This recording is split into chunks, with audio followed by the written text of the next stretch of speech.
Bonjour, je vous propose dans cette vidéo de travailler sur l'étude de la limite d'une suite. Alors qu'est-ce qu'on entend par là?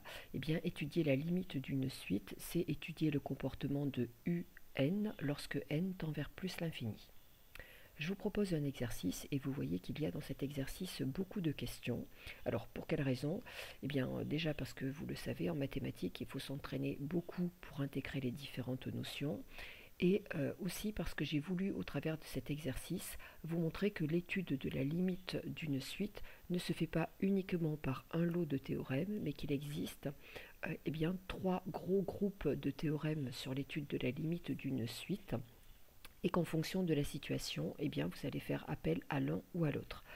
Donc ces groupes de théorèmes sont les théorèmes opératoires, et tout à l'heure ce qu'on va aller faire, c'est d'entourer les questions qui font appel à ces théorèmes opératoires. Alors qu'est-ce que j'entends par les théorèmes opératoires? Les théorèmes qui portent sur la limite d'une somme, d'un produit, d'un quotient, de suite. Vous avez d'autre part les théorèmes spécifiques sur les suites géométriques. Sur les suites géométriques. Et puis, autre groupe de théorèmes, vous avez les théorèmes de comparaison dont le théorème des gendarmes fait partie. Voilà nos trois gros groupes de théorèmes qui vont nous permettre de travailler sur cet exercice. Alors ce que vous pouvez faire, c'est mettre sur pause cette vidéo sur l'exercice et puis essayer en fonction des questions de voir quel groupe de théorèmes on va aller utiliser pour travailler sur la limite de la suite qui nous est proposée. Moi, je vais tout de suite faire ce travail et donc je vais reprendre ma couleur rouge pour voir quelles sont les suites qui vont faire appel aux théorèmes opératoires. Et bien évidemment, tout à l'heure, ne vous inquiétez pas, on va donner le détail pour chacune des limites. Donc, la première question fait appel aux théorèmes opératoires. La deuxième question aussi. La troisième question ne fait pas appel aux théorèmes opératoires, mais aux théorèmes sur les limites d'une suite géométrique. La quatrième question ne fait pas appel aux théorèmes opératoires parce que cosinus de n, ça n'a pas de limite quand n tend vers plus l'infini. On va aller faire appel au théorème de comparaison. La cinquième fonction, théorèmes opératoires. Pardon, la cinquième suite. La sixième suite, on est sur les théorèmes sur les suites géométriques, donc avec cette partie-là. La question 7, théorèmes opératoires. La question 8, là aussi, moins 1 à la puissance n, ça n'a pas de limite quand n tend vers plus l'infini, puisque moins 1 à la puissance n alterne entre 1, moins 1, etc. On va aller utiliser les théorèmes de comparaison. La 9, on est sur les théorèmes opératoires. La 10, on est sur les théorèmes sur les suites géométriques. La 11, théorèmes opératoires. La 12, sinus de n, ça n'a pas de limite quand n tend vers plus l'infini, les théorèmes de comparaison. La 13, théorème opératoire. 14, c'est une somme qui a été vue dans les suites géométriques. 15, on est encore sur les limites qui font appel aux suites géométriques. La 16, sinus de n, ça n'a pas de limite quand n tend vers plus l'infini, on est sur les théorèmes de comparaison. La 17, on est sur les suites géométriques. 18, on est revenu sur les théorèmes opératoires. 19, cosinus de n, hop, on est sur les théorèmes de comparaison. Et l'avant, ça peut être discutable, on peut être sur les théorèmes opératoires, on pourrait peut-être aussi être sur les théorèmes concernant les suites géométriques, puisque exponentielle de n peut aussi être vu comme le nombre e qui vaut à peu près 2,718 à la puissance n. Bref, avec les théorèmes opératoires, ça va bien fonctionner.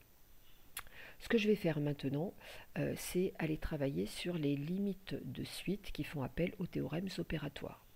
Alors, je couperai certainement cette vidéo en plusieurs vidéos parce que vous voyez qu'il y a quand même beaucoup de questions et que la vidéo risque de prendre beaucoup de temps. Donc, la première question qui nous était posée et donc qui faisait bien appel aux théorèmes opératoires, c'était la suite UN égale Donc 2n au carré plus 5n moins 3. Donc, quand vous travaillez sur les théorèmes opératoires, ce qui est important, c'est d'aller faire une recherche mentale ou de prendre un brouillon et d'aller faire la recherche pour voir si vous tombez ou non sur une des 4 formes indéterminées. Et je rappelle que ces formes indéterminées sont les suivantes. Plus l'infini, moins l'infini pour la somme. 0 multiplié par plus ou moins l'infini pour le produit. Et puis pour le quotient, il y a 2 formes indéterminées, 0 sur 0 et puis infini sur infini. Si on est sur une forme indéterminée, il faut transformer l'écriture de notre suite. Et si on n'a pas de forme indéterminée, eh bien ça veut dire que on va détailler chacune des limites, bien les organiser et donner la limite résultante. Donc là, je prends un petit brouillon, donc je considère que ça c'est mon brouillon, et je vais venir découper cette suite. Donc ici 2n au carré, je sais que ça tend vers plus l'infini. 5n moins 3, ça tend vers plus l'infini.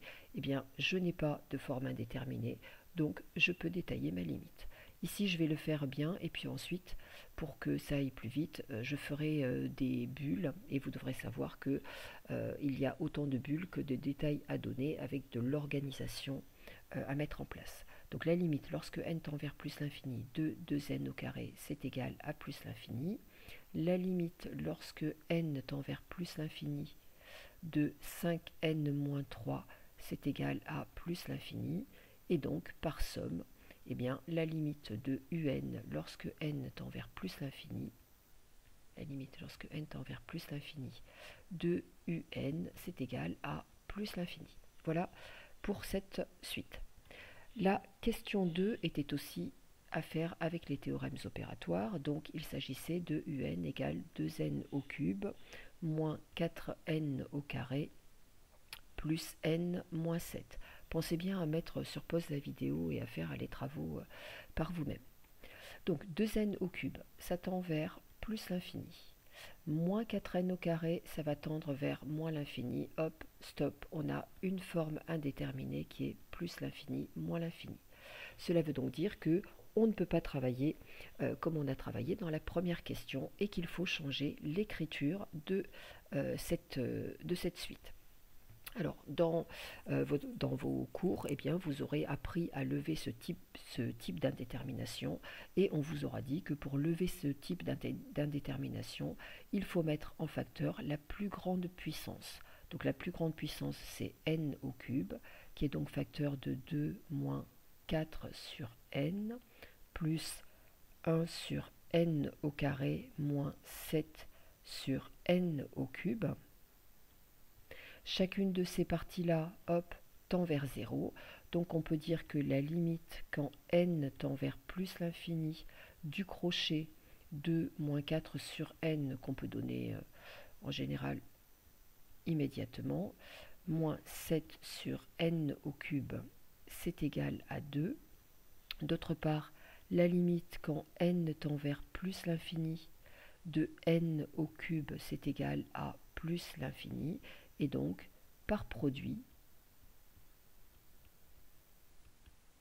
la limite lorsque n tend vers plus l'infini de un est égale à plus l'infini. Voilà pour cette limite. Vous aviez une question 5, donc je vais prendre une autre page. Une question 5 qui était donc un égale n plus 1 sur 2n moins 3. Lorsqu'on fait notre recherche mentale, n plus 1, ça tend vers plus l'infini, 2n moins 3, ça tend vers plus l'infini. Oups, zut. Donc je vais rappeler les 4 FI, vraiment il faut les avoir en tête. Et la plus grosse faute que vous puissiez faire sur les limites, c'est de conclure alors que vous avez une forme indéterminée. Donc c'est plus l'infini moins l'infini pour la somme, 0 fois 1 infini pour le produit, 0 sur 0 et infini sur infini pour le quotient. Donc on est sur celle-ci. Puisque c'est une forme indéterminée, on doit donc transformer l'écriture et là aussi, en cours, eh bien, vous aurez appris que pour transformer cette écriture et lever l'indétermination, eh bien, il faut mettre en facteur le quotient des plus hautes puissances, qu'on simplifiera après, donc ne pas oublier de le simplifier, sinon votre indétermination elle est toujours présente. Hop, ici donc on met n en facteur au numérateur, ce qui nous fait 1 plus 1 sur n. Je sépare tout de suite le quotient des plus grandes puissances et ce qui reste. Au dénominateur, la plus grande puissance c'est n aussi, donc 2 moins 3 sur n. Le n sur n ici qui donnerait toujours une indétermination, cette partie-là, cela nous donne 1. Et donc notre un vaut 1 plus 1 sur n sur 2 moins 3n. Moins 3 sur n, pardon. Alors, pour accélérer un petit peu, je vais faire sous forme de bulle, mais vous, bien évidemment, vous n'avez pas le droit de faire ça, il faut que vous écriviez correctement vos limites. Donc là, vous direz que la limite quand n tend vers plus l'infini de 1 plus 1 sur n, c'est égal à 1, que la limite lorsque n tend vers plus l'infini de 2 moins 3 sur n, c'est égal à 2, et ensuite, par quotient, vous irez dire que la limite de un lorsque n tend vers plus l'infini, eh bien c'est 1 demi. Et voilà pour cette limite.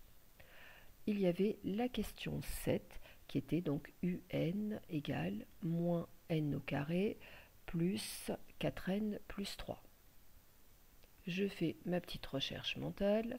Moins n au carré, ça tend vers moins l'infini. 4n plus 3, ça tend vers plus l'infini. Zut, j'ai une FI. Comme ici, donc on peut l'annoncer FI. Alors bien évidemment, vous ne présentez pas ce que j'ai fait ici. Ça, c'est votre recherche mentale. Pour lever cette indétermination, on sait comment faire. On met notre plus grande puissance en facteur. Il nous reste donc moins 1 plus 4 sur n plus 3 sur n au carré. Donc ça, c'est des factorisations un peu originales que vous avez appris à faire. Là aussi, je vais le faire sous forme de bulle. On prend tout ce crochet et on indique que la limite quand n tend vers plus l'infini de moins 1 plus 4 sur n plus 3 sur n au carré, c'est égal à moins 1. La limite lorsque n tend vers plus l'infini de n au carré, c'est égal à plus l'infini. Et donc, par produit des deux, la limite lorsque n tend vers plus l'infini de un, plus l'infini multiplié par moins 1, ça fait moins l'infini. Voilà pour cette limite. Il y avait la question 9 qui était un égale n au carré moins 4n plus 1 sur 5 moins 3n. Donc là aussi, on va avoir une FI, peut-être déjà au numérateur, ce qui est le cas, ça tend vers plus l'infini, tout ça, ça tend vers moins l'infini, et de toute façon, si elle n'avait pas été là au numérateur, c'est-à-dire si on n'avait pas eu plus l'infini moins l'infini, on aurait eu de toute façon infini sur infini. Pour lever cette indétermination, on factorise au numérateur et au dénominateur par la plus grande puissance. Ce quotient des plus grandes puissances, on n'oublie pas de le simplifier. J'insiste bien, sinon vous aurez toujours votre format déterminé. Et puis après, on va pouvoir conclure. Donc au numérateur, on factorise par n au carré. Facteur de 1 moins 4 sur n plus 1 sur n au carré. Et au dénominateur, on factorise par n qui va donc être facteur de 5 sur n moins 3. Le quotient des plus hautes puissances se simplifie en n, facteur de donc 1 moins 4 sur n plus 1 sur n au carré et sur 5 sur n moins 3. Voilà, et puis après, on va donner nos différentes limites. Donc, la limite lorsque n tend vers plus l'infini de 1 moins 4 sur n plus 1 sur n au carré, ça donne 1. La limite de 5 sur n moins 3 lorsque n tend vers plus l'infini, ça fait moins 3. Vous aurez une première conclusion par quotient. La limite lorsque n tend vers plus l'infini de ce quotient-là, ça sera moins 1 tiers. Ensuite, vous viendrez donner la limite lorsque n tend vers plus l'infini de n qui vaut plus l'infini, et vous irez faire un produit de ces deux limites. Donc là, il faut bien organiser votre travail, et votre limite, donc plus l'infini multiplié par moins 1 tiers, ça va donner moins l'infini. Voilà pour cette limite. Je continue. Hop. Donc, vous aviez la question 11, un petit peu particulière, cette question 11, et si vous avez cherché, peut-être que vous aurez eu des petits soucis là-dessus. Racine de n plus 3 moins racine carrée de n plus 1. Cette partie-là tend vers plus l'infini, cette partie-là tend vers plus l'infini, et avec le moins qu'on a ici, eh bien, on se retrouve face à une des 4 FI, que je rappelle encore une fois. Donc plus l'infini, moins l'infini, voilà celle qui est présente.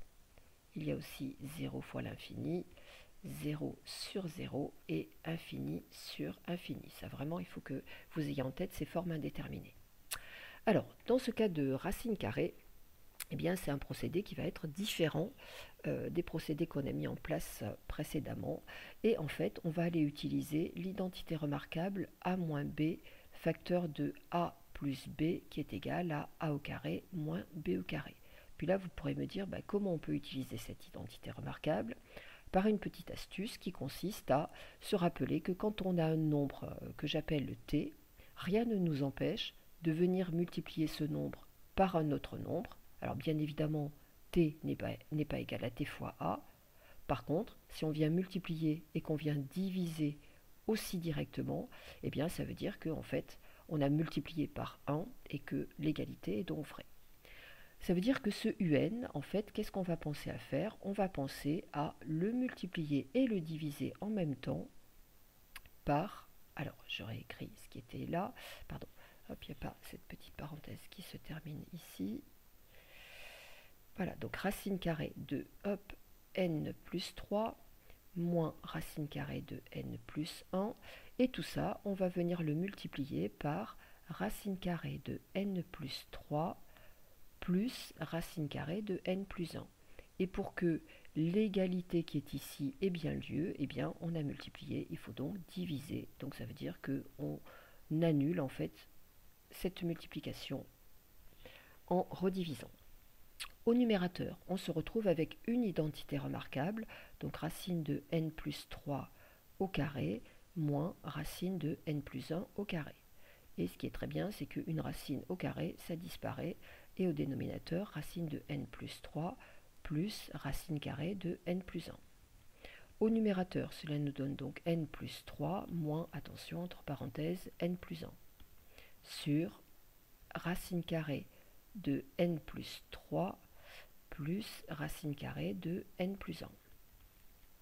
C'est donc égal à n plus 3 moins n moins 1 sur racine carrée de n plus 3 plus racine carrée de n plus 1.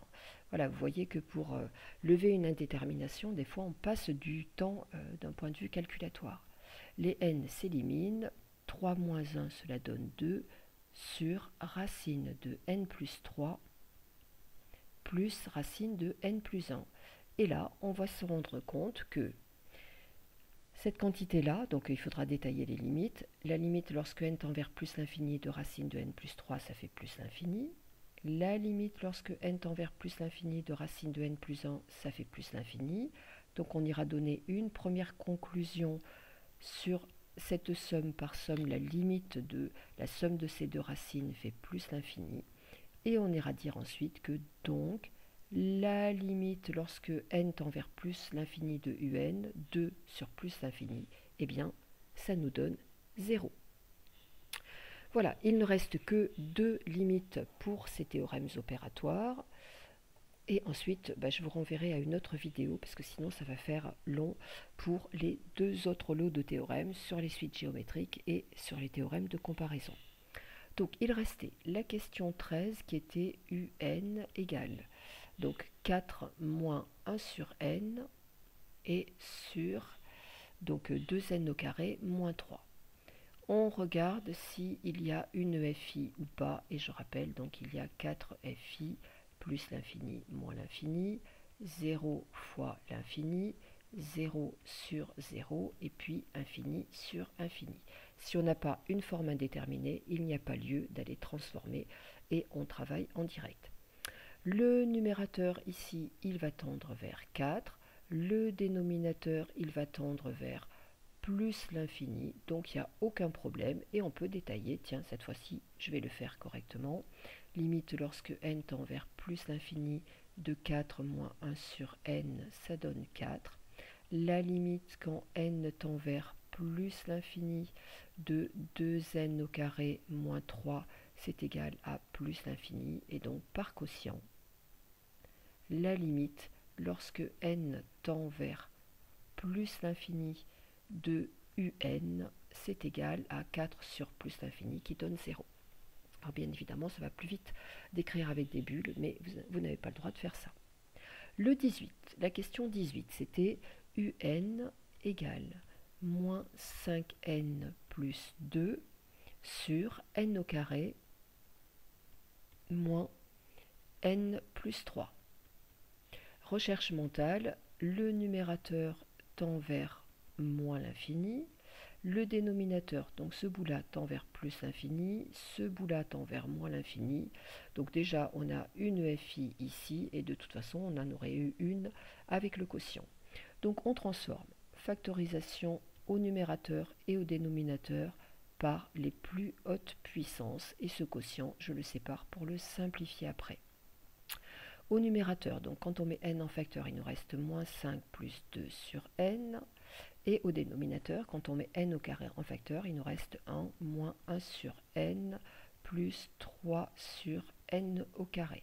On simplifie le quotient des plus hautes puissances qui nous donne donc 1 sur n, sinon l'indétermination elle est toujours là, fois moins 5 plus 2 sur n sur 1 moins 1 sur n plus 3 sur n au carré.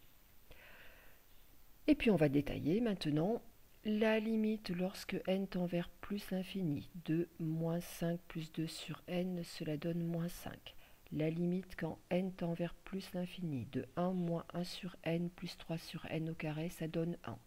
On donne ce résultat intermédiaire, la limite du quotient lorsque n tend vers plus l'infini, ça donne moins 5 sur 1, ça fait moins 5. La limite quand n tend vers plus l'infini de 1 sur n, ça donne 0. Et donc là, on fait un produit de ces deux limites. Et la limite de un, 0 fois moins 5, ça va donc donner 0. Et il reste la dernière, 20, question 20, donc qui était un égale exponentielle de n moins 1 sur exponentielle de n plus 2. Je rappelle que donc la fonction exponentielle a une courbe qui a ce style d'allure, et donc quand n tend vers plus l'infini ou quand x tend vers plus l'infini, exponentielle tend vers plus l'infini.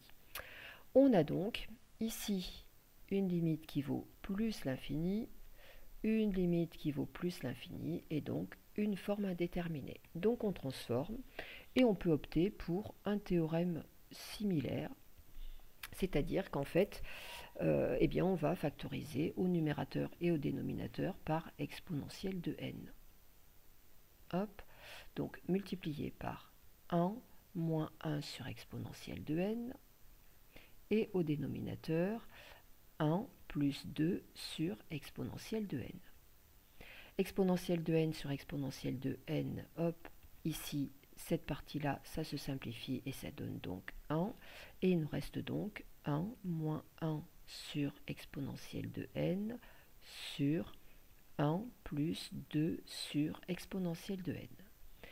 Il faudra rappeler que la limite quand n tend vers plus l'infini de exponentielle de n tend vers plus l'infini, donc cette quantité-là tend vers 0, donc cette quantité-là tend vers 1, même chose ici, cette quantité-là tend vers 0, donc cette quantité-là tend vers 1, et donc ensuite, par quotient, notre un va tendre vers 1. Voilà pour, dans l'exercice que j'ai proposé, les théorèmes opératoires qui nous ont permis de faire un certain nombre de limites, mais absolument pas toutes. Et il nous reste à travailler donc les questions, enfin les suites qui faisaient appel au théorème sur les limites de suite géométrique, et puis les questions qui faisaient appel au théorème de comparaison concernant les limites. Voilà, je clôt cette vidéo ici, parce que sinon ça sera trop long, et je vous donne rendez-vous dans la suite de cette vidéo que je mettrai en lien. Donc je vous dis à très bientôt, au revoir.